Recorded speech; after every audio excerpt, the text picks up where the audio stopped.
Selamat pagi jemaat anugerah yang dikasihi Tuhan. Tidak terasa 6 bulan di tahun 2020 ini sudah kita lewati tentu bersama dengan Tuhan. Dan memasuki bulan ke-7, bulan Juli 2020, marilah kita terus mengandalkan Tuhan. Kita akan memperhatikan beberapa warta majelis berikut ini. Yang pertama, jam streaming ibadah minggu. Ibadah online akan diadakan sampai akhir bulan Juli dengan jam ibadah sebagai berikut. Kebaktian umum pertama pukul 6 pagi, kebaktian umum kedua pukul 8.30, dan kebaktian sekolah minggu akan diadakan pukul 8.30. Rencana akan mulai ibadah tatap muka pada awal bulan Agustus. Itu pun menyesuaikan dengan situasi dan kondisi yang ada akibat pandemi ini.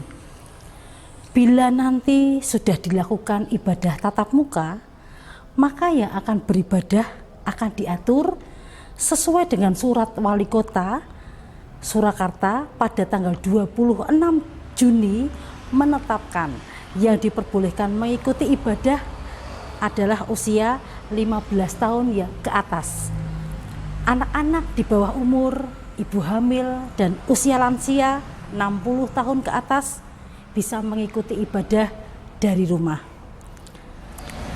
Yang kedua, tuntunan mengikuti ibadah streaming. Berpakaian rapi dan sopan, karena ibadah streaming ini bukan menonton, tetapi jemaat terlibat dalam ibadah sesuai dengan arahan liturgus. Jemaat ikut duduk, jemaat berdiri, jemaat menyanyi, berdoa, mendengarkan khotbah, dan mengucapkan pengakuan iman rasuli. Kemudian persembahan dilakukan dengan cara ada 3. Yang pertama, dimasukkan amplop, disimpan, dan dipersembahkan pada saat kita kembali beribadah di gereja.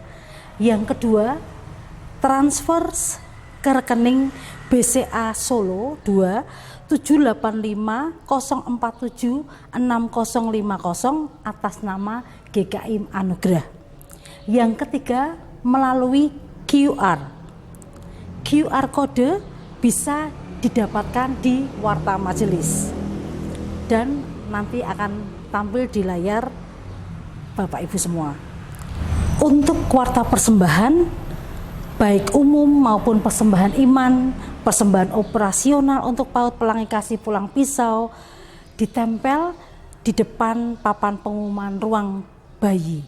Jika ada penulisan yang salah, mohon Bapak Ibu jemaat semuanya memberitahu ke majelis. Yang ketiga, gerakan doa setiap hari. Bapak Ibu, saudara-saudari diharapkan dapat mengikuti gerakan doa setiap hari di rumah kita masing-masing pada pukul 19 WIB dengan bahan renungan dan pokok doa yang dibagikan setiap hari di grup WA keluarga GKI Anugerah. Yang kedua, khusus untuk persekutuan doa karisma hari Selasa akan diadakan lewat aplikasi Zoom Meeting. Namun bagi Bapak Ibu yang tidak dapat mengikuti lewat Zoom, tetap akan dibagi pokok doa di grup keluarga GKI seperti biasa. Pengumuman yang kelima, Komisi Diakonia. Bagi para penerima bantuan diwajibkan datang, bisa diwakilkan 1 orang untuk yang pertama menyerahkan kekurangan SPP seperti biasanya. Yang kedua, mengambil bantuan beras kepada keluarga yang biasa menerimanya. Pada hari Minggu 5 Juli pukul 10 sampai 10.30. Terima kasih. Yang keenam, protokol kesehatan. Guna kepentingan bersama, setiap jemaat yang masuk area gereja wajib menjalani prosedur sebagai berikut: memakai masker, cek suhu badan, cuci tangan, dan jaga jarak. Pengumuman yang terakhir adalah jemaat yang berulang tahun.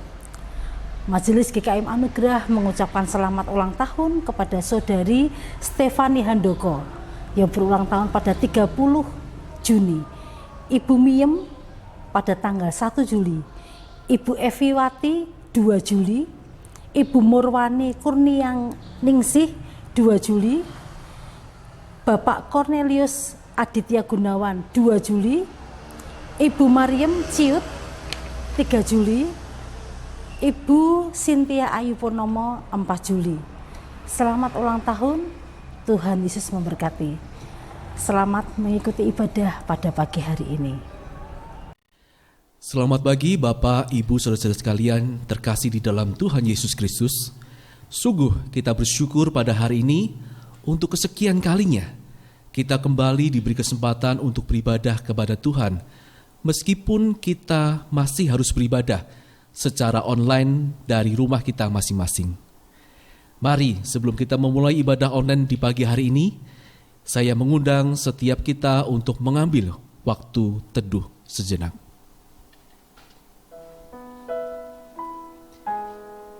Di dalam Mazmur 145 ayat 1-3 dikatakan, Aku hendak mengagungkan Engkau, ya Allahku, ya Raja, dan aku hendak memuji namamu untuk seterusnya dan selamanya. Setiap hari aku hendak memuji Engkau dan hendak memuliakan namamu untuk seterus dan selamanya. Berserah Tuhan dan sangat terpuji, dan kebesarannya tidak terduga. Ya Tuhan, saat ini kami rindu memuji-Mu, memuliakan-Mu. Tolonglah kami agar hati kami terarah kepadamu. Amin. Saya mengundang jemaat untuk bangkit berdiri. Mari kita puji Dia, Tuhan Allah yang Maha Kuasa. Dialah Allah yang layak ditinggikan, Allah yang layak diagungkan. Apapun keadaan yang sedang dunia alami saat ini dalam pandemi COVID-19, satu hal yang terus kita ingat adalah Dia tetap Allah yang setia memelihara hidup kita. Dia Tuhan yang telah menebus kita, melindungi kita, memberkati kita. Dengan kerendahan hati, mari kita datang kepada Tuhan. Puji Tuhan, Allah Maha Kuasa.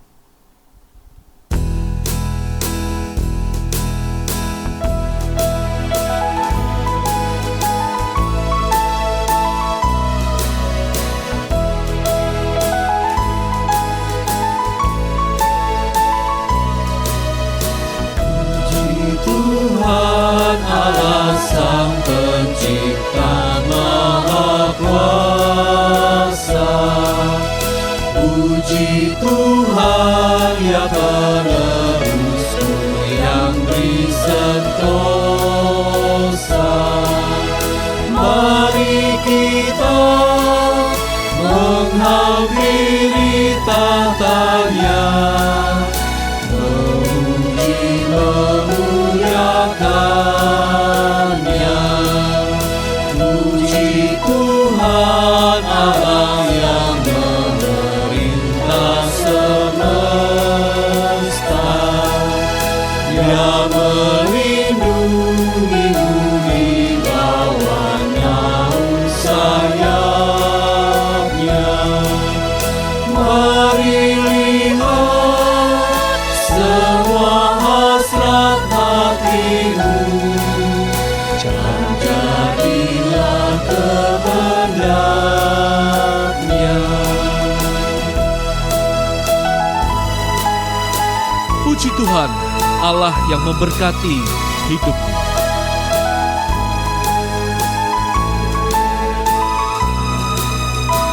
Puji Tuhan Allah yang memberkati hidupmu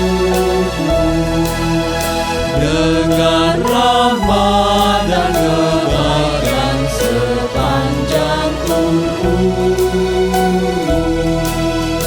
Mari puji umat yang dikasihi, ya kawanmu penuh kasih. dengan segenap jiwa ragamu.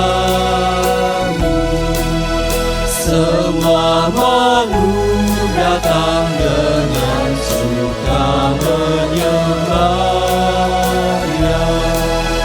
Amin, amin, puji semua umatnya, dengan senang menyembahnya.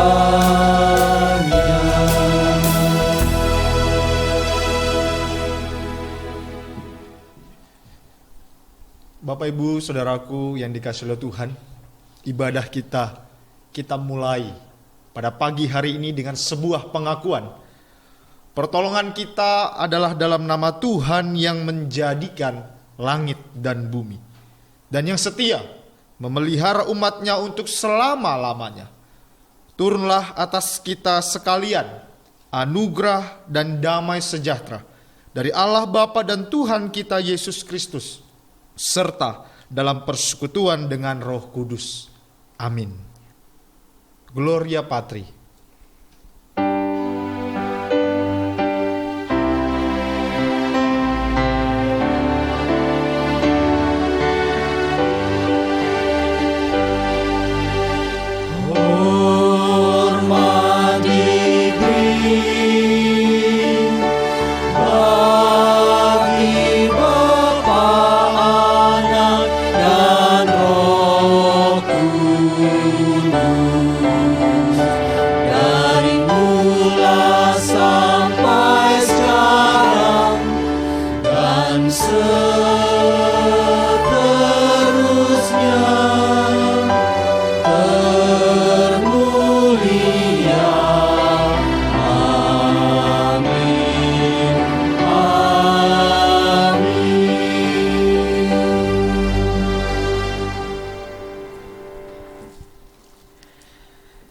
Jemaat yang dikasihi Tuhan, di hadapan Allah yang Maha Kudus, sesungguhnya hidup kita ini penuh dengan kehinaan. Kita seringkali gagal melakukan perintahnya. Hawa nafsu, kecongkaan, kekhawatiran, iri hati, dan bentuk-bentuk dosa yang lain sepertinya sulit terlepas dari hidup kita. Oleh karena itu, sebenarnya kita tidak layak untuk menghadap hadiratnya yang kudus.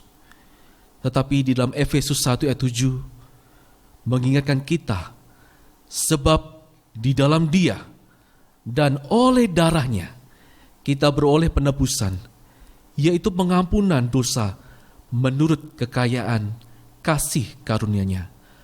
Oleh karena itu, sebelum kita melanjutkan ibadah kita, mari saya mengajak setiap kita untuk datang kepada Tuhan dengan kerendahan hati kita, mohon pengampunannya. Kita pujikan, Yesus Tuhan, aku datang.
Sakit kini ku sembuh,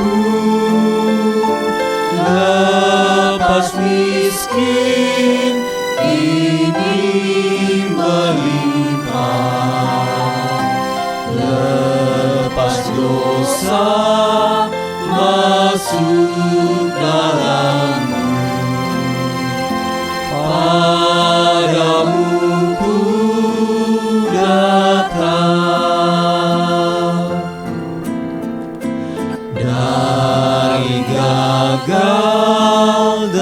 dan kehinaan.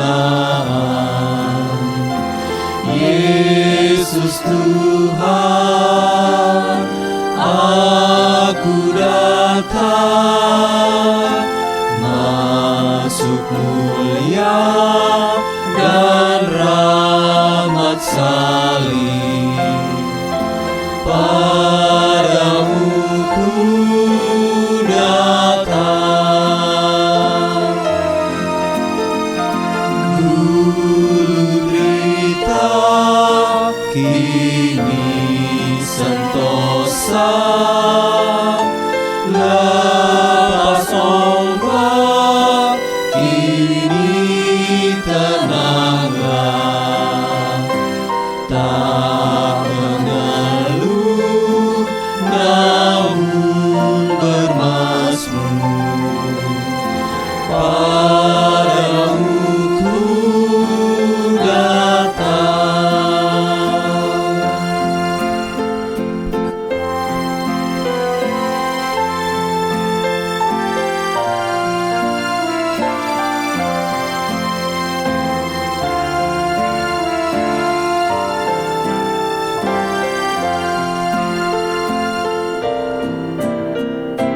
Dari nafsu dan kecongkakan, Yesus Tuhan, aku datang, masuk dalam berkat limpah-Mu. Padamu ku datang, dulu aku, kini kasih-Mu, ku dipenuhi pengharapan, ku bersayap bagai merpati. Padamu ku datang.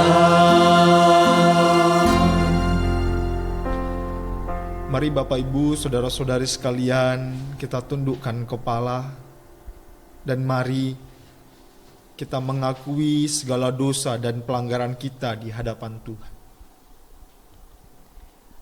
Bapa kami yang di surga, kami datang dengan penuh keterbukaan hati, siap untuk dievaluasi oleh Tuhan. Selidikilah kami ya Tuhan, apakah kami sungguh mengasihi Engkau.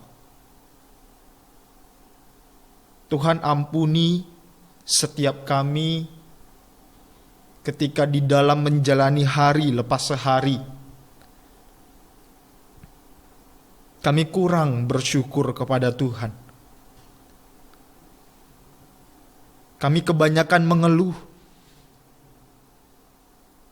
Kami lupa bahwa Tuhan yang menyertai, Tuhan yang mendengar keluh kesah kami, Tuhan yang mendengar seru doa kami, juga merupakan kebaikan dari Tuhan. Bapa di surga, ampuni kami. Jikalau segala daya upaya, pikiran kami habis hanya untuk sesuatu yang bersifat jasmani, dan kami melupakan kehidupan kerohanian kami, ampuni kami Tuhan. Kami bersyukur Tuhan masih panjang sabar, Tuhan masih bermurah hati. Terima kasih Tuhan. Di dalam nama Tuhan Yesus kami berdoa dan bersyukur. Amin. Bapak Ibu Saudaraku yang dikasihi oleh Tuhan, dengarkanlah berita anugerah yang terambil dari Ibrani pasal 4 ayat 16. Sebab itu marilah kita dengan penuh keberanian menghampiri tahta kasih karunia, supaya kita menerima rahmat dan menemukan kasih karunia untuk mendapat pertolongan kita pada waktunya. Amin. Mari kita meresponi berita anugerah yang baru saja kita terima. Mari kita ungkapkan rasa syukur kita yang teramat dalam akan kasih Tuhan yang Ia nyatakan di dalam karya penyelamatannya bagi kita di kayu salib. Biarlah pujian penghormatanku yang akan kita nyanyikan boleh mengungkapkan rasa syukur kita akan kasih Allah yang telah kita terima. Bagaimanakah ku ucap syukur padamu? Aku tak layak, namun Kau mengasihi daku. Mari kita naikkan pujian ini.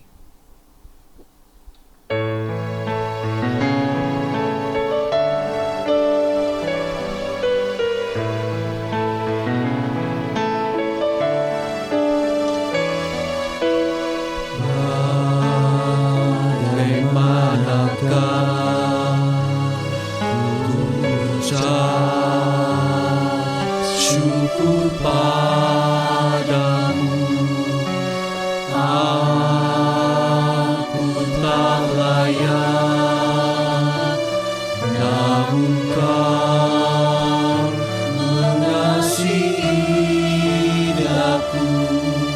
Pujian ribuan malaikat cukup nyatakan syukurku. Aku jadi sebagaimana diriku. Semua itu karya-Mu.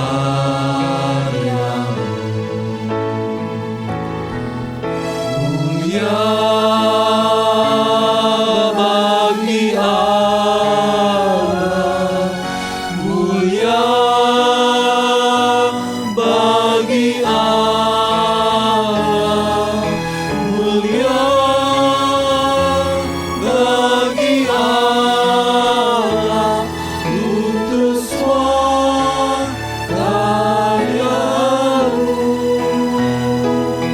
Dalam-Mu selamatkan-Ku, kuasa-Mu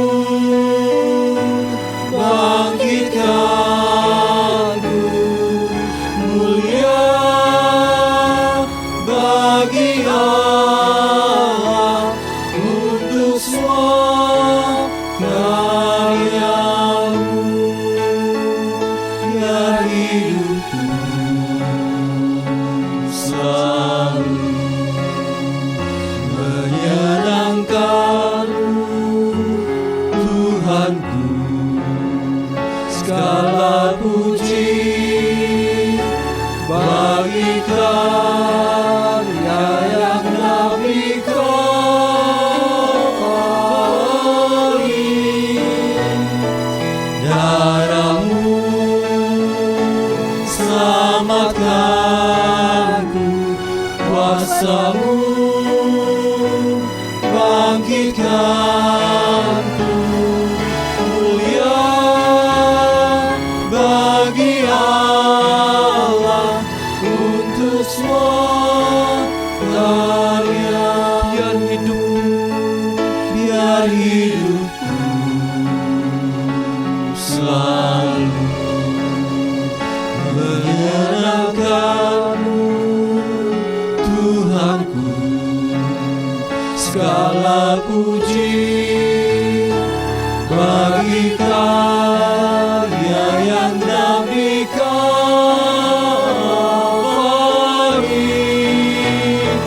Darah-Mu selamatkan-Ku, kuasa-Mu bangkitkan-Ku.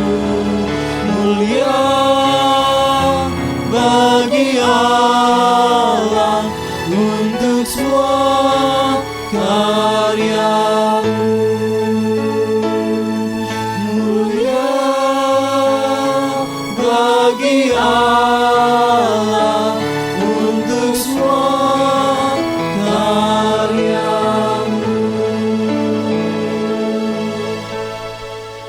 Jemaat silakan untuk duduk kembali. Jemaat yang dikasihi Tuhan, sebelum masuk ke tanah Kanaan, Yosua mendapatkan pesan yang sangat berharga dari Musa. Kuatkanlah dan teguhkanlah hatimu. Janganlah takut dan janganlah gemetar karena mereka. Sebab Tuhan Allahmu dialah yang berjalan menyertai engkau. Ia tidak akan membiarkan engkau dan tidak meninggalkan engkau. Dalam keadaan pandemi seperti sekarang ini, masa depan serba tidak jelas. Tentunya rasa khawatir menjadi hal yang wajar kita rasakan sebagai manusia. Seperti janjinya kepada Yosua, Allah yang sama juga berjanji kepada kita bahwa Dia tidak akan meninggalkan kita. Dia tidak akan melupakan kita. Dan Dia akan memimpin dan membimbing kita menjalani masa depan. Mari kita naikkan pujian, tak kulupakan engkau.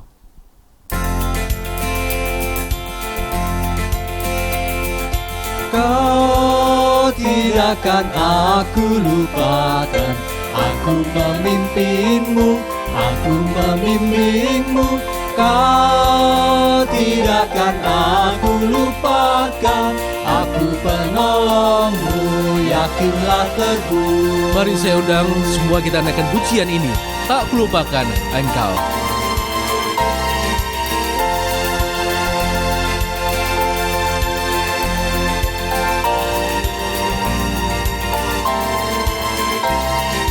Janji yang manis kau tak kulupakan.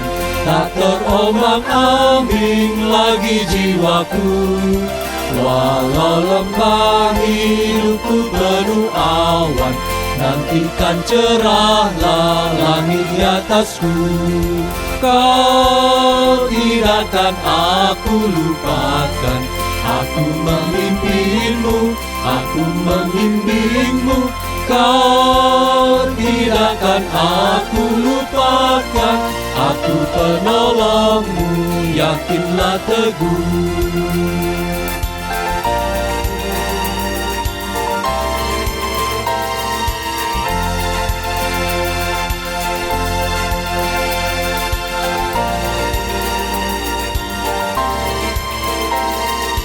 Yakinkan janji kau tak kulupakan. Dengan sukacita aku jalan terus. Dunia dan kawan tiada ku harapkan. Satu yang setia, Yesus penebus. Kau tidak akan aku lupakan. Aku memimpinmu, aku membimbingmu. Kau tidak akan aku lupakan. Aku penolongmu, yakinlah teguh. Kau tidak akan aku lupakan. Aku memimpinmu, aku membimbingmu. Kau tidak akan aku lupakan. Aku penolongmu, yakinlah teguh.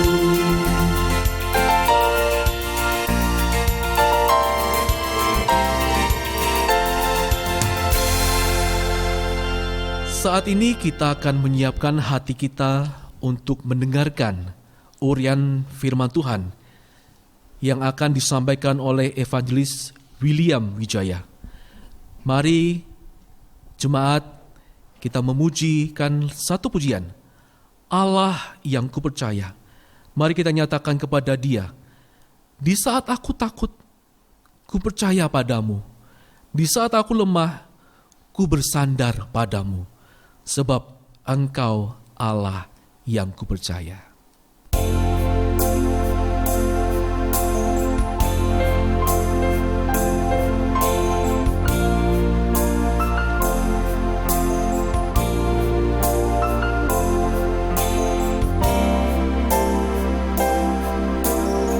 Saat aku takut, ku percaya percaya padamu, segala kekhawatiranku di tanganmu ku serahkan.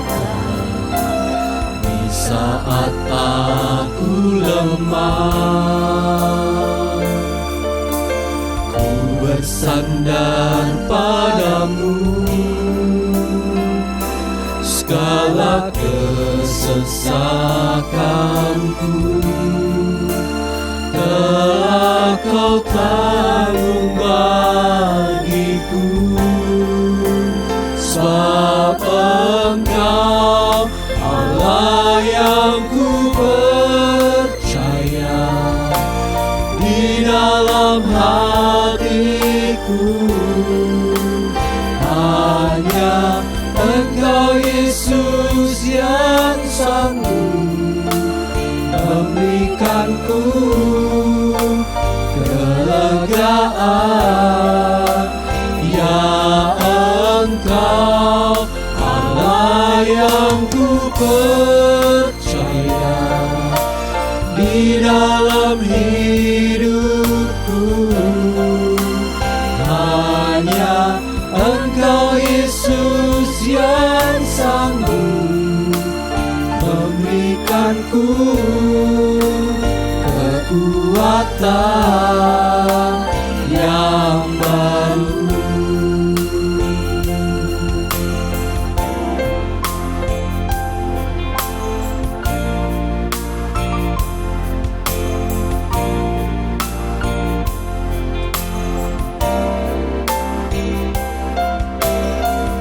Saat aku takut, ku percaya padamu, segala kekhawatiranku di tanganmu ku serahkan. Di saat aku lemah, ku bersandar padamu, segala kesesakanku telah kau tanggung bagiku. Sebab Engkau Allah yang ku percaya, di dalam hatiku hanya Engkau Yesus yang sanggup memberikanku kelegaan. Ya Engkau Allah yang ku percaya, di dalam hidupku hanya Engkau Yesus yang sanggup memberikanku kekuatan yang baru.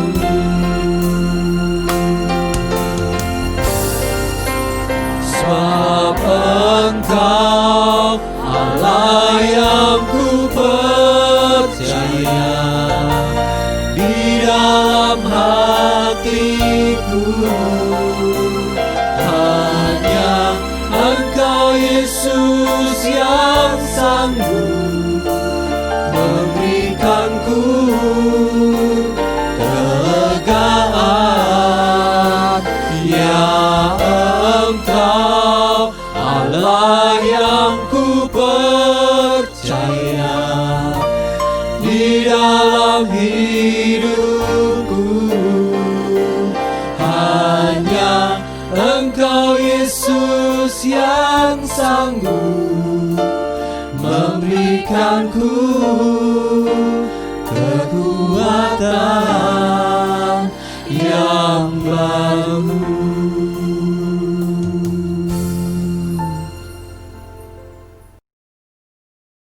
Shalom saudara terkasih, saya sungguh bersyukur karena pada hari ini saya boleh menyapa saudara yang berada di rumah masing-masing dan boleh dapat menyampaikan firman Tuhan yang dipercayakan kepada saya pada hari ini. Perkenalkan, nama saya adalah William Wijaya. Saya berusia masih 30 tahun, masih tergolong muda tapi juga tidak terlalu muda juga. Dan saya adalah alumni dari Seminari Alkitab Asia Tenggara dan telah menyelesaikan jenjang Magister Teologi. Mungkin itu saja perkenalan pada hari ini. Namun sebelum kita memulai untuk merenungkan kebenaran firman Tuhan, mari kita berdoa terlebih dahulu. Mari kita berdoa. Tuhan, kami mengucap syukur ya Tuhan untuk kasih setia Tuhan di dalam kehidupan kami. Dan kami bersyukur ya Tuhan karena pada hari ini kami diberikan kesempatan untuk boleh merenungkan kebenaran firman Tuhan. Kiranya Tuhan yang boleh dapat menolong dalam perenungan firman Tuhan ini, agar kami boleh dapat mengerti ya Tuhan akan maksud Tuhan di dalam kehidupan kami. Kiranya Allah Roh Kudus menerangi hati dan pikiran kami, agar kami boleh dapat mengerti dan dapat menjalani firman-Mu ya Tuhan di dalam kehidupan kami sehari-hari. Kiranya Engkau juga yang menyembuhkan hamba-Mu ya Tuhan di balik kaki salib-Mu, agar hanya nama Tuhan Yesus yang ditinggikan. Terima kasih ya Tuhan, hanya di dalam nama Tuhan Yesus Kristus kami berdoa. Amin. Saudara, firman Tuhan hari ini terambil dari Mazmur 137, dan tema yang akan saya sampaikan hari ini adalah merespon krisis. Merespon krisis dari Mazmur 137. Saudara sekalian dapat membuka Alkitab dan menyimak pembacaan firman Tuhan yang akan ditayangkan sesaat lagi.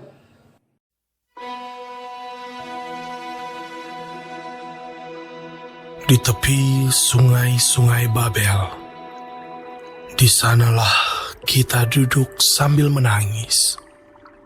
Apabila kita mengingat Sion, pada pohon-pohon ganda rusa di tempat itu, kita menggantungkan kecapi kita. Sebab di sanalah orang-orang yang menawan kita, meminta kepada kita memperdengarkan nyanyian. Dan orang-orang yang menyiksa kita meminta nyanyian sukacita. Nyanyikanlah bagi kami nyanyian dari Sion. Bagaimanakah kita menyanyikan nyanyian Tuhan di negeri asing? Jika aku melupakan Engkau, hai Yerusalem, biarlah menjadi kering tangan kananku.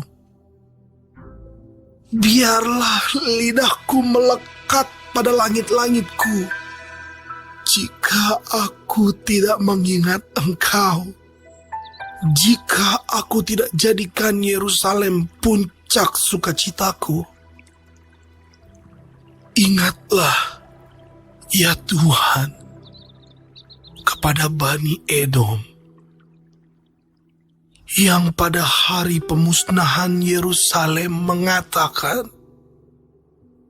runtuhkan, runtuhkan sampai ke dasarnya. Hai putri Babel, yang suka melakukan kekerasan, berbahagialah orang yang membalas kepadamu perbuatan-perbuatan yang kau lakukan kepada kami. Berbahagialah orang yang menangkap dan memecahkan anak-anakmu pada bukit batu.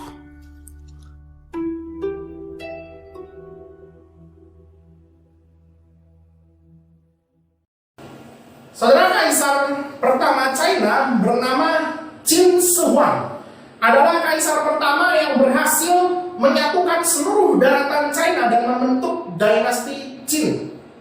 Jadi kalau orang awam kan menyebut China itu Cina, seperti itu ya katanya.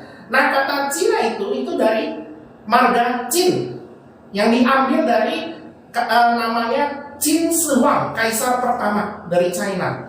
Nah, sebagai kaisar pertama, ada banyak sekali proyek sukses yang telah ia kerjakan. Misalnya apa?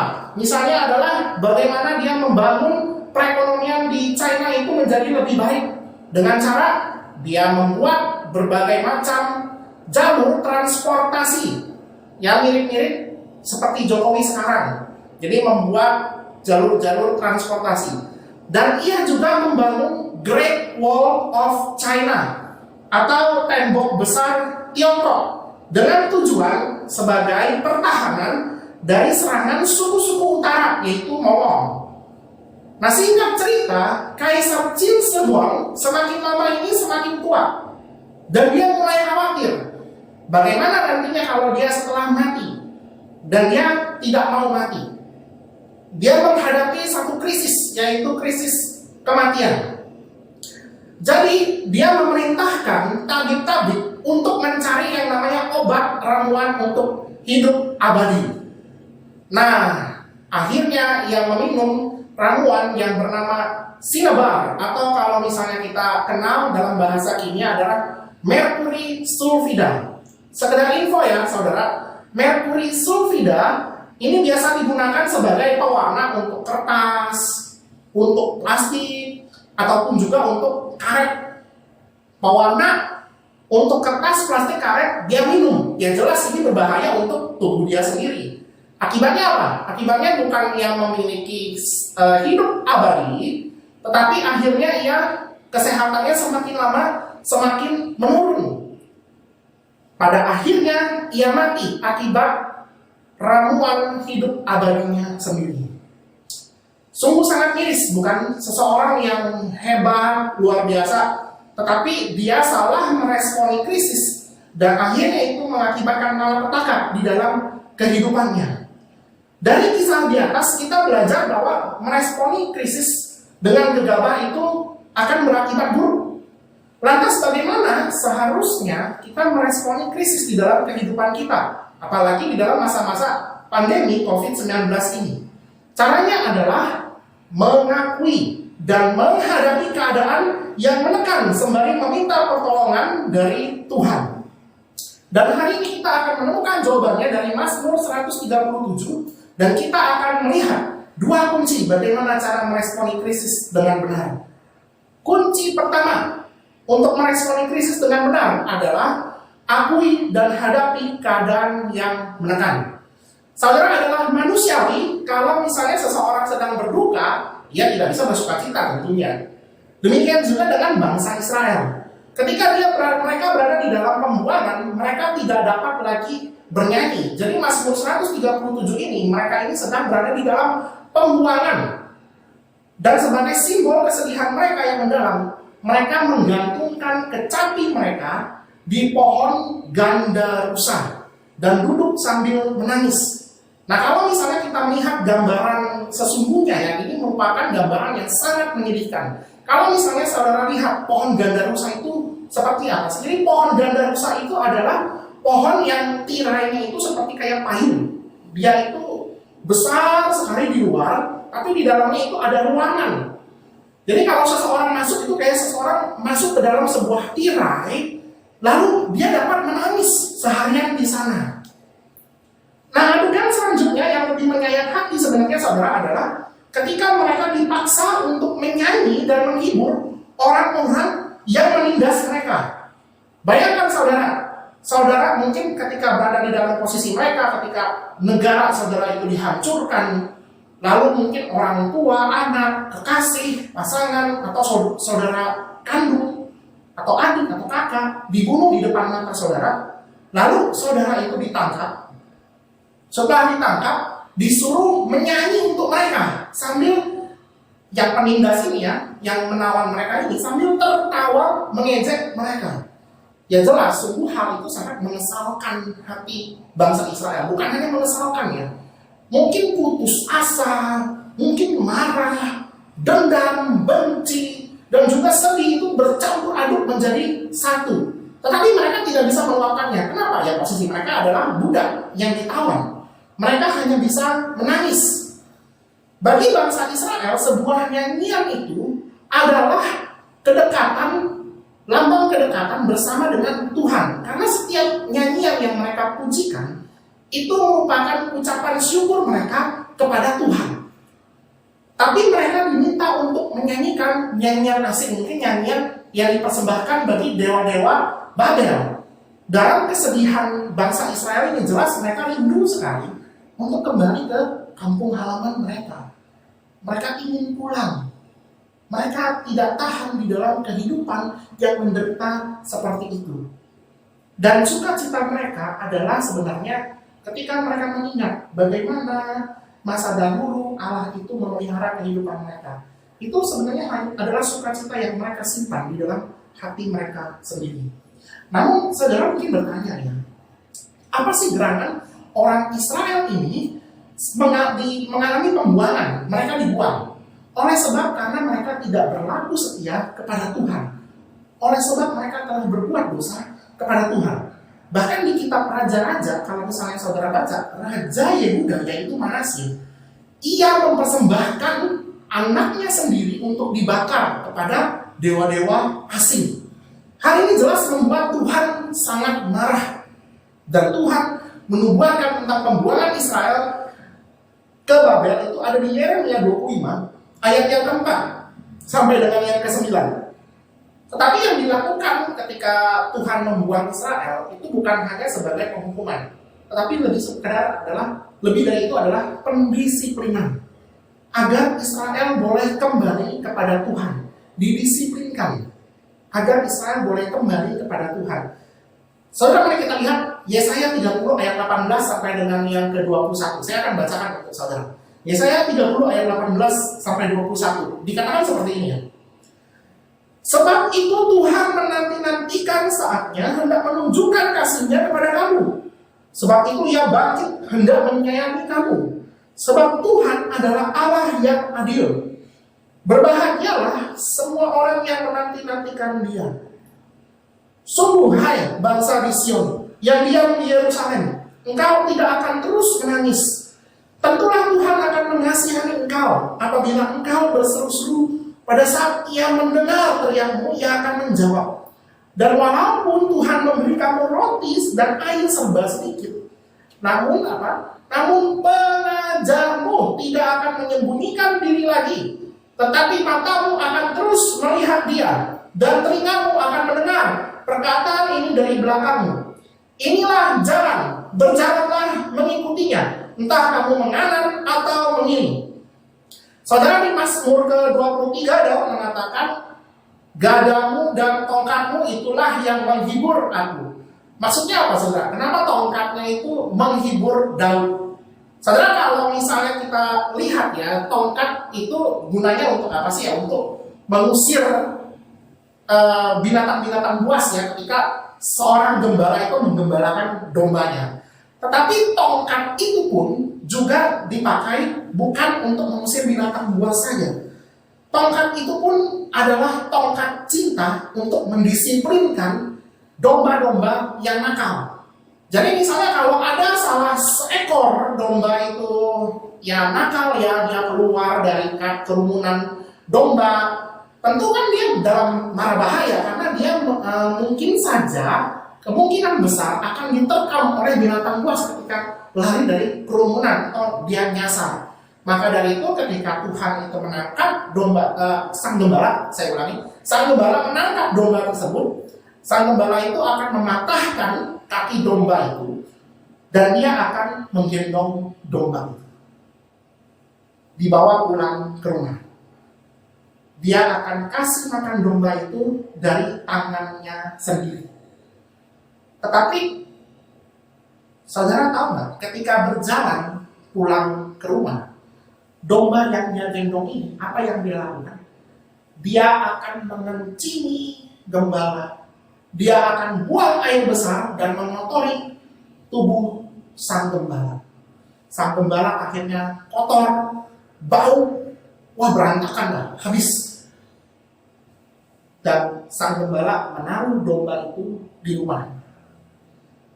Tetapi meskipun sang gembala itu dia mandi ya, dia sudah bersih. Tetapi kalau misalnya domba itu masih berada di dalam rumah sang gembala, domba itu pun akan mengencing, akan buang air besar di rumah sang gembala tersebut. Bau selama berminggu-minggu. Tetapi tahu saudara, setelah domba itu pulih, kakinya sudah pulih, kan dia dikasih makan terus oleh tangan sang gembala.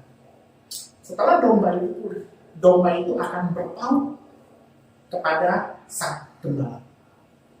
Nah, apa yang dikatakan sang gembala waktu dia dikencingi dan dibuang air besar di badannya? Sang gembala akan berkata, domba ini layak untuk aku selamatkan.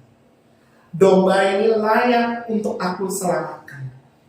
Karena aku mengasihi domba. This is worthy. Saudara, saya tidak sedang berkata bahwa penderitaan yang saudara alami itu atau krisis yang sekarang saudara alami adalah hasil dari keberdosaan saudara. Bukan. Tidak seperti itu.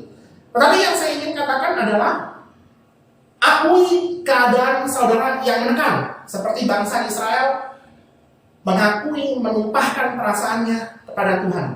Melalui Mazmur 137 tadi, ayat pertama sampai dengan yang ke-6. Tidak apa-apa jika saudara itu mencurahkan isi hati kepada Tuhan. Karena Tuhan adalah gembala yang baik. Ia akan berkata kepada saudara, domba ini layak untuk aku perjuangkan. Karena aku mengasihi domba. Domba ini engkau layak untuk aku perjuangkan. Dan bukti di mana aku mengasihi engkau adalah ketika aku mati di atas kayu salib. Itu yang ingin Tuhan Yesus katakan kepada saudara. Dan kalau misalnya kita lihat di dalam kitab Mazmur, biasanya kita lihat bahwa umumnya orang-orang menulis Mazmur itu karena ingin mencurahkan isi hatinya kepada Tuhan. Ini tidak salah karena mereka memiliki keyakinan bahwa Tuhan pasti akan segera menolong. Tetapi yang salah adalah kalau mencurahkan isi hati kepada Tuhan, tetapi sambil menuduh Tuhan bahwa Tuhan yang berlaku curang atau berlaku jahat di dalam kehidupan saudara. Ini yang salah. Jadi seakan-akan seperti ini ya, kita itu memiliki hak untuk protes kepada Tuhan. Seakan-akan kita itu memiliki hak, mana berkatku, mana hadiahku. Seolah-olah kita itu sedang berjasa telah melakukan sesuatu yang baik kepada Tuhan. Tidak. Apa yang kita dapatkan seharusnya adalah penghukuman. Tetapi Tuhan Yesus datang ke dalam dunia ini untuk mati bagi engkau dan saya. Karena itu mari kita meresponi krisis ini dengan sikap hati yang benar. Dan kunci kedua dalam meresponi krisis yang ada di dalam kehidupan ini adalah dengan cara mintalah pertolongan daripada Tuhan dengan baik, dengan benar. Saudara, Alkisah ada seorang hamba Tuhan yang sangat terkenal, yang memiliki banyak jemaat yang mengaguminya. Namun sedikit yang mengetahui bahwa hamba Tuhan ini, pendeta ini, adalah seorang pemarah. Nah, suatu pagi dia meminta koster gereja untuk membuatkannya kopi. Dia ngantor seperti itu ya, pakai jas, pakai dasi lengkap semua. Nah, ternyata si kosternya ini semalam itu ia sedang sibuk sekali, tidak bisa tidur karena anaknya itu kecelakaan. Jadi dia harus merawatnya di rumah sakit. Nah, ketika sang koster itu setelah membuat kopi itu dia bawa ke hadapan sang pendeta. Yang namanya lagi habis kurang tidur ya begadang ya, dia agak sedikit linglung kayak gitu. Lalu dia menumpahkan, tidak sengaja menumpahkan kopi itu ke jas sang pendeta yang mahal. Akibatnya apa? Sang pendetanya itu akibatnya dia murka. Dan dia berkata kepada koster itu, hari ini juga kamu pecat. Dasar karyawan kurang ajar. Kamu pecat dan tidak aku kasih pesangon. Sang koster akhirnya ya lemes, dia lemes. Akhirnya dia keluar dari ruangan sang pendeta dan dia menangis dengan putus asa. Saudara, kisah tersebut mungkin adalah kisah yang fiktif, tetapi itu adalah kisah yang tidak luput di dalam kehidupan kita. Saudara, terkadang kemarahan kita itu seolah membenarkan apa yang hendak kita perbuat kepada orang yang bersalah kepada kita. Seolah dalam tanda kutip membenarkan penghukuman dari perspektif kita sendiri. Padahal seringkali penghukuman kita itu tidak setimpal dengan kesalahan yang orang lain lakukan. Bayangkan kalau misalnya kosternya itu tidak sengaja. Kenapa? Karena ada sesuatu di belakangnya. Di belakangnya apa? Dia itu bergadang kan melalui kisah yang tadi. Jadi memang betul amarah itu adalah respon kita karena hak-hak kita itu kan terenggut oleh seseorang. Tetapi pembahasan kita kadang tidak benar dan melampaui batas. Nah, ketika bangsa Israel berada di dalam pembuangan, selain mereka sedih, mereka itu juga sangat marah. Kalau misalnya kita lihat di ayat 7 sampai dengan yang ke-9, kita fokus misalnya kita lihat di ayat yang ke-9. Maka kita lihat itu merupakan doa yang penuh dengan amarah atau dendam. Dikatakan di ayat ke-9, berbahagialah orang yang menangkap dan memecahkan anak-anakmu pada bukit batu. Nah, saudara, memang ada kontroversi di sini. Sebagian penafsir mengatakan bahwa ayat ke-9 ini adalah doa untuk merujuk kepada nubuatan Nabi Yesaya di ayat 13 ayat yang ke-16. Tetapi saudara, saya lebih setuju dengan penafsir yang mengatakan bahwa pemazmur menuangkan ayat ini sebagai bentuk kekesalan, bentuk kemarahan, bentuk kesedihan, bentuk keputusasaan di dalam krisis penindasan yang mereka alami selama mereka ada di dalam pembuangan. Nah, kita harus memahami saudara bahwa mazmur itu ada banyak sekali genrenya. Ada yang namanya mazmur keyakinan, ada yang namanya mazmur ucapan syukur, dan ada juga ada yang namanya mazmur ratapan. Mazmur 137 ini adalah mazmur ratapan secara komunal. Dan untuk memahami ayat terakhir ini kita perlu melihatnya dari berbagai segi ya. Kita perlu meneranginya dari berbagai segi. Misalnya di dalam perjanjian lama kita coba melihat dari kitab Yunus. Ya, seperti yang saudara tahu, Yunus adalah seorang nabi yang melarikan diri dari hadapan Tuhan. Kenapa? Karena Yunus itu disuruh KKR, saudara. Disuruh KKR di depan penduduk Niniwe, dan Yunus tahu kalau dia KKR kepada orang-orang Niniwe, maka orang-orang Niniwe itu akan bertobat karena Tuhan berbelas kasihan kepada mereka. Nah, di pasal keempat setelah Yunus KKR, yang keluar kota dan menunggu kalau kota itu akan dibumi hanguskan seperti Sodom dan Gomora. Tapi karena tidak dibumi hanguskan, dia jadi kesal. Dalam kekesalannya, Yunus ini ngapain? Dia berteduh di bawah pohon jarak. Tetapi Tuhan mengirimkan ulat untuk membunuh pohon jarak itu. Yunus jadi kesal lagi sama Tuhan. Nah, setelah Yunus kesal, apa yang Tuhan katakan kepada Yunus? Coba kita lihat. Yunus 4 ayat 9 sampai dengan yang ke-11. Tetapi berfirman Allah kepada Yunus, layakkah engkau marah karena pohon jarak itu? Jawabnya, selayaknya lah aku marah sampai mati. Lalu Allah berfirman, engkau sayang kepada pohon jarak itu yang untuknya sedikit pun engkau tidak berjeri lelah dan yang tidak engkau tumbuhkan, yang tumbuh dalam satu malam dan binasa dalam satu malam pula. Bagaimana tidak aku akan sayang kepada Niniwe, kota yang besar itu, yang berpenduduk lebih dari 120.000 orang, yang semuanya tak tahu membedakan tangan kanan dari tangan kiri, dengan ternaknya yang banyak. Saudara, kalau misalnya kita lihat ya di akhir dari kitab Yunus, memang kisahnya itu seperti sedikit menggantung, kayak gitu ya. Dan kalau misalnya kita lihat di Mazmur 137, sepertinya juga sedikit menggantung.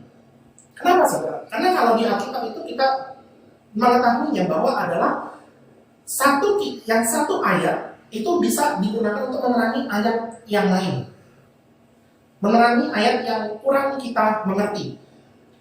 Dan kalau misalnya kita lihat, bukan hanya di Yunus 4 saja yang bisa kita gunakan untuk menerangi Mazmur 137 ini, Tapi kita juga bisa melihatnya dari perjanjian baru. Misalnya di Yakobus 4 ayat yang ketiga. Nah, coba kita lihat Yakobus 4 ayat yang ketiga. Atau kamu berdoa juga tetapi kamu tidak menerima apa-apa karena kamu salah berdoa. Sebab yang kamu minta itu hendak kamu habiskan untuk memuaskan hawa nafsumu. Selanjutnya dari Matius 5 ayat 43 sampai dengan yang ke-48. Kamu telah mendengar firman, kasihilah sesamamu manusia dan bencilah musuhmu. Tetapi aku berkata kepadamu, kasihilah musuhmu dan berdoalah bagi mereka yang menganiaya kamu. Karena dengan demikianlah kamu menjadi anak-anak Bapamu yang di surga, yang menerbitkan matahari bagi orang yang jahat dan orang yang baik, dan menurunkan hujan bagi orang yang benar dan orang yang tidak benar. Apabila kamu mengasihi orang yang mengasihi kamu, apakah upahmu? Bukankah kamu mengut cukai juga berbuat demikian? Dan apabila kamu memberi salam kepada saudara-saudaramu saja, apakah lebihnya daripada perbuatan orang lain? Bukankah orang yang tidak mengenal Allah pun berbuat demikian? Karena itu haruslah kamu sempurna, sama seperti Bapamu yang di surga adalah sempurna.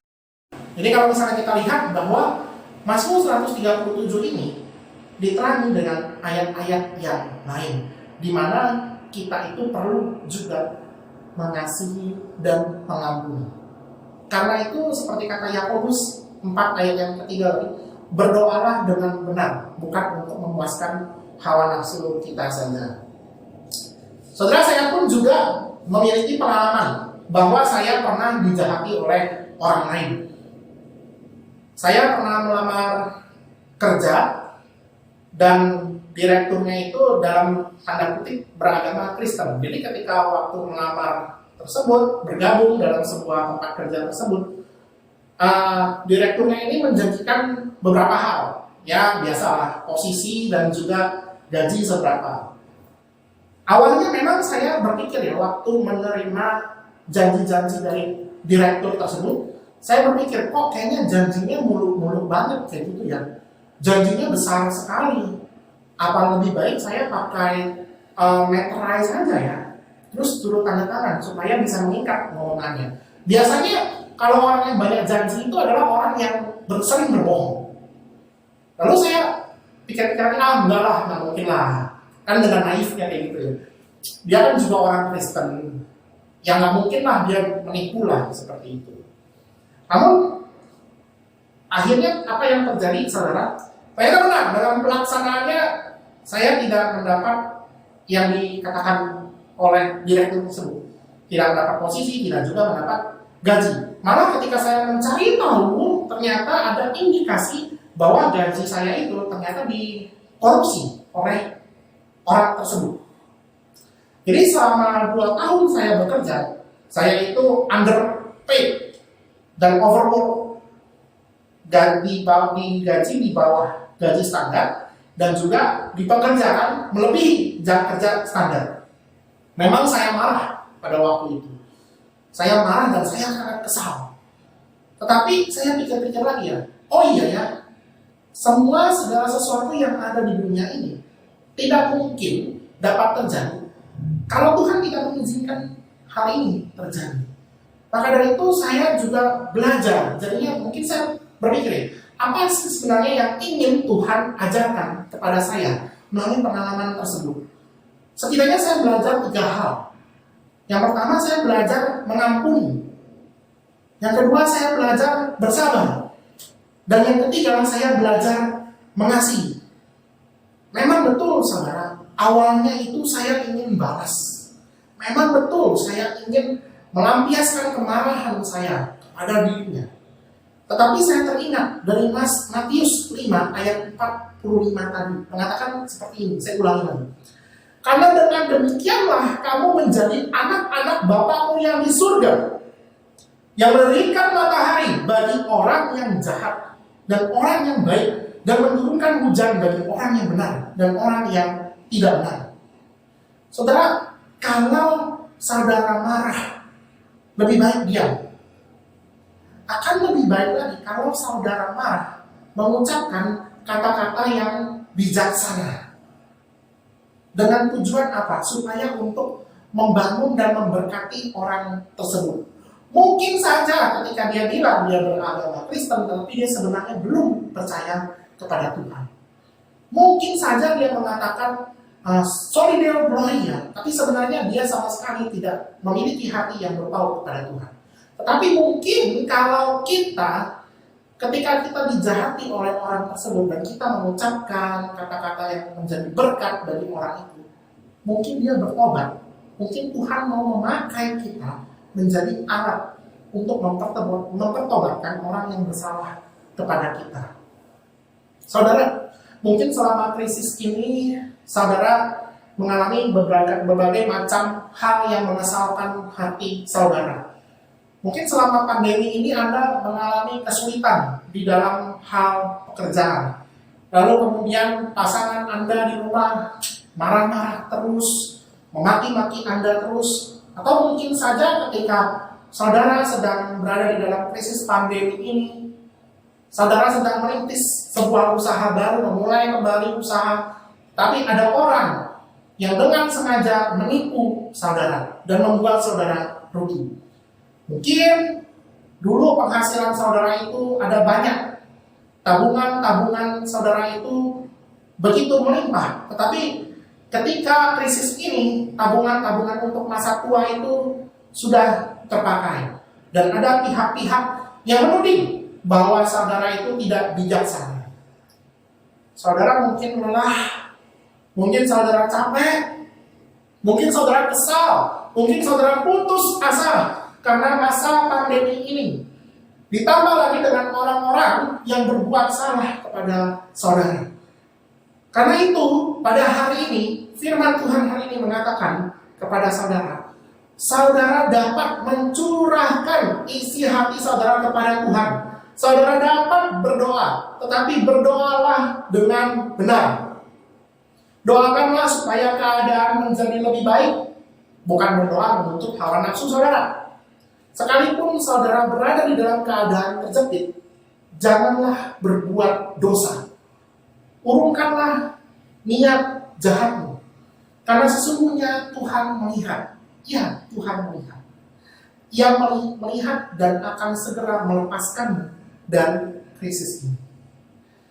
2000 tahun yang lalu, saudara, Tuhan Yesus mencurahkan ketakutannya di Taman Getsemani. Dan saudara tahu ketika Tuhan Yesus meresponi krisisnya yang terjadi, ketakutannya itu, bagaimana ia meresponnya? Ia berkata kepada Allah Bapa, janganlah seperti yang ku kehendaki, melainkan seperti yang engkau kehendaki. Ia tahu bahwa ia akan disalib. Dan penyaliban dirinya itu adalah bentuk ketidakadilan. Tapi karena penyalibannya itu, orang-orang, umat manusia yang percaya kepadanya dapat beroleh keselamatan. Saudara, ada kalanya Tuhan mengizinkan kita untuk menghadapi masa-masa krisis di dalam kehidupan kita. Sekali lagi, itu semua atas seizin Tuhan. Dan ia ingin kita belajar dari krisis tersebut, bahwa satu hal yang perlu kita lakukan selama menghadapi krisis dan meresponnya adalah mengakui dan menghadapi keadaan yang menekan kita sembari terus berdoa meminta pertolongan dari Tuhan dengan benar. Saudara, kiranya firman Tuhan pada hari ini boleh memberkati kita sekalian dan kita boleh dapat melaksanakannya di dalam kehidupan kita masing-masing. Amin. Mari kita berdoa. Tuhan, kami mengucap syukur ya Tuhan untuk kasih setia Tuhan di dalam kehidupan kami.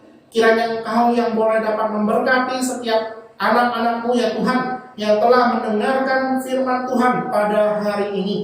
Kiranya firman-Mu ini boleh menjadi kekuatan bagi kami, untuk kami dapat meresponi krisis dengan benar, dan agar kami ya Tuhan terus memiliki pengharapan di dalam Tuhan. Kami tidak berputus asa. Kami boleh mendapatkan sukacita, dan kami boleh menjadikan sukacita kami, boleh menjadi semangat kami untuk terus memberitakan kebenaran, memberitakan kasih Tuhan, sekalipun kami tertekan di dalam krisis kali ini ya Tuhan. Tuhan kiranya yang menolong, dari setiap anak-anak-Mu ya Tuhan, agar mereka boleh dapat keluar dan dikuatkan selama melewati krisis pandemi COVID-19 ini. Terima kasih ya Tuhan. Hanya di dalam nama Tuhan Yesus Kristus kami berdoa. Amin. Terima kasih kepada Evangelis William Wijaya yang sudah menyampaikan kebenaran firman Tuhan pada pagi hari ini. Saya undang jemaat untuk bangkit diri. Selaras dengan gereja di segala abad dan tempat, kita akan mengikirkan pengakuan iman rasuli yang berbunyi demikian. Aku percaya kepada Allah, Bapa yang Maha Kuasa, Khalik langit dan bumi, dan kepada Yesus Kristus, anaknya yang tunggal Tuhan kita, yang dikandung dari Roh Kudus, lahir dari darah Maria, yang menderita sengsara di bawah pemerintahan Pontius Pilatus, disalibkan, mati dan dikuburkan, turun ke dalam kerajaan maut. Pada hari yang ketiga, bangkit pula dari antara orang mati, naik ke surga, duduk di sebelah kanan Allah, Bapa yang Maha Kuasa, dan dari sana Ia akan datang untuk menghakimi orang yang hidup dan yang mati. Aku percaya pada Roh Kudus, gereja yang kudus dan am, persekutuan orang kudus, pengampunan dosa, kebangkitan tubuh, dan hidup yang kekal. Amin. Jemaat silakan duduk kembali. Saat ini kita akan memberikan persembahan sebagai ungkapan syukur kita kepada Tuhan atas pemeliharaannya di dalam hidup kita. Di dalam 2 Korintus 9 ayat 7 dikatakan, hendaklah masing-masing memberikan menurut kerelaan hatinya, jangan dengan sedih hati atau karena paksaan, sebab Allah mengasihi orang yang memberi dengan sukacita. Mari kita menaikkan pujian, Ku tahu Bapa peliharaku.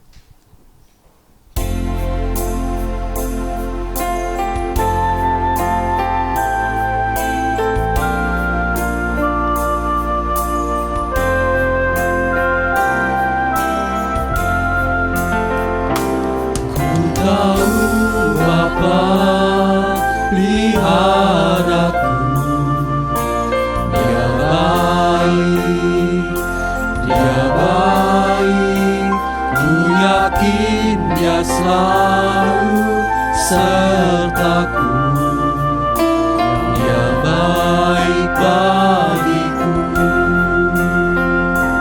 Lewat berbagai cobaan, semuanya mendatangkan kebaikan.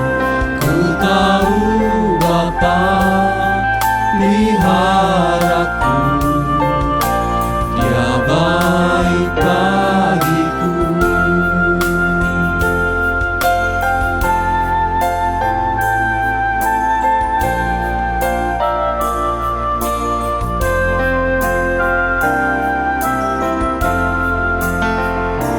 Ku tahu Bapa peliharaku, Dia baik, Dia baik. Yakin Dia selalu sertaku, Dia baik bagiku. Lewat badai cobaan, semuanya mendatangkan kebaikan. Ku tahu Bapa peliharaku, Dia baik bagiku. Lewat badai cobaan, semuanya mendatangkan kebaikan. Ku tahu Bapa peliharaku, Dia baik bagiku.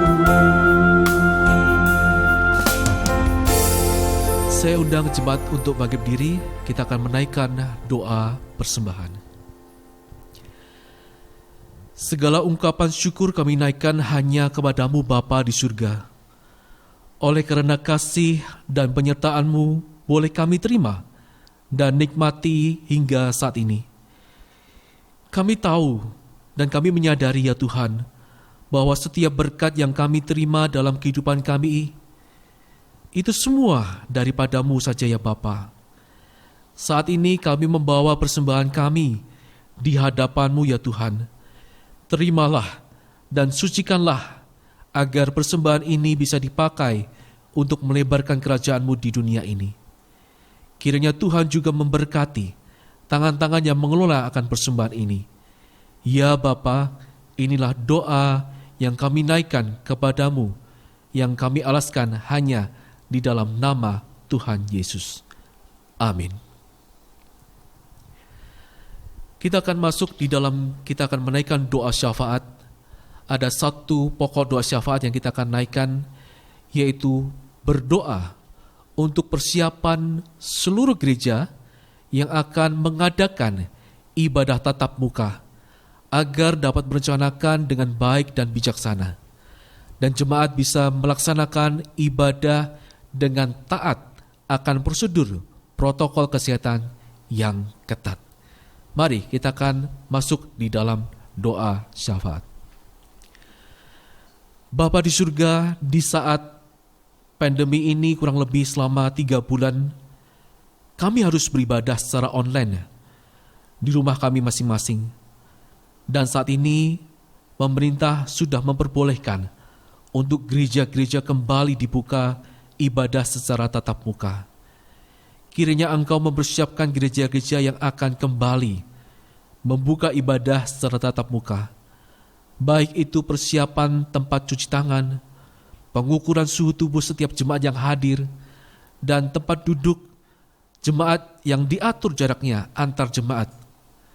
Dan kiranya jemaat pun juga dapat mentaati protokol kesehatan secara baik.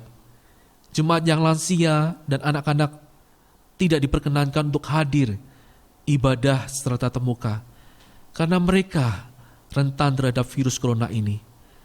Maka gereja pun juga harus memikirkan dan menyediakan alat-alat penunjang supaya tetap ada ibadah yang disiarkan secara live lewat media online. Dan hendaknya juga Tuhan, gereja-gereja benar-benar mempersiapkan segala sesuatu secara matang dan bijaksana. Di dalam nama Tuhan Yesus yang telah mengajarkan kami berdoa.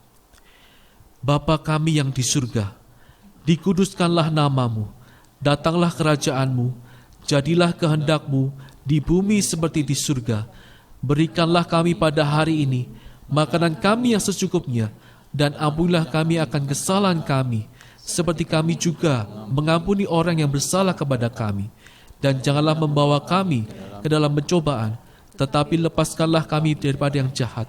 Karena Engkau-lah yang mempunyai kerajaan dan kuasa dan kemuliaan sampai selama-lamanya. Amin. Mari kita akan mengakhiri ibadah kita di pagi hari ini. Kita menaikkan doksologi.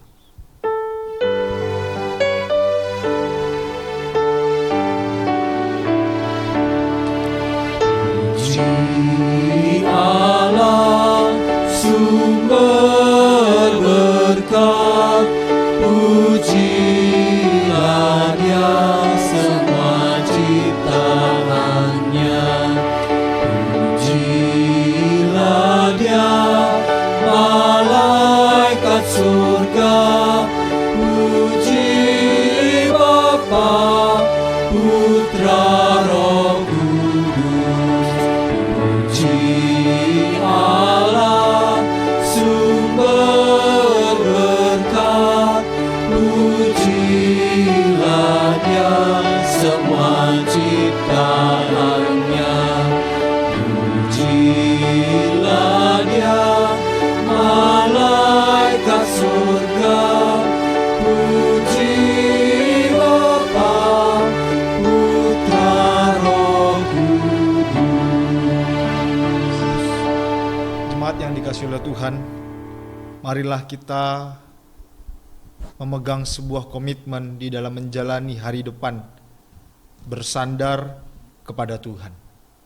Dan marilah kita terima berkat yang datangnya dari Tuhan. Tuhan memberkati kita dan melindungi kita. Tuhan menyinari kita dengan wajah-Nya dan memberi kita kasih karunia. Tuhan menghadapkan wajah-Nya kepada kita dan memberi kita damai sejahtera dari sekarang sampai selama-lamanya. Amin.